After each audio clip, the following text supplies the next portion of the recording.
Hello అందరికీ 3 days తర్వాత మా వైశాలి మేడం నన్నైతే రివ్యూకి రమ్మని చెప్పారు.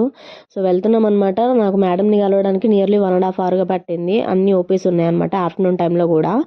సో ఫస్ట్ మేడంని కలవంగానే నాకు బేబీ హార్ట్ బీట్ చెక్ చేశారు.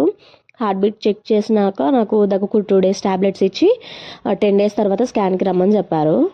సో ఇంటికి వచ్చేసాము. యాక్చువల్గా అనిత నుంచి ఎందుకు ఇక్కడికి షిఫ్ట్ అయ్యాను అనేది చెప్తానని చెప్పాను కదా. సో అనితలో ఏంటంటే అనిత మేడం చాలా బాగా చూస్తుంది. నిజంగా చెప్పాలంటే మా పెద్దక్కకి మా చిన్నక్కకి ఆమెనే డెలివరీ చేసింది. అక్కడి నుంచి నేను ఇక్కడికి ఎందుకు షిఫ్ట్ అయ్యాను అంటే అసలు అనిత మేడం బాగానే చూస్తుంది కానీ డ్యూటీ డాక్టర్తోనే వచ్చింది నాకు పెద్ద సమస్య. లో లయింగ్ ప్లసెంటా ఉన్న వాళ్ళు కొంచెం వెయిట్ పెరుగుతారు బెడ్ రెస్ట్ వలన. దానికి ఆమె ప్రెగ్నెన్సీ కంటిన్యూ అవ్వదు భయపెడుతూ ఉండేది. పైగా నాది ఫస్ట్ ప్రెగ్నెన్సీ, నేను చాలా ఎమోషనల్ అయిపోయి ఉండేదాన్ని ప్రతిసారి ఆమెను కలిసి వచ్చిన తర్వాత.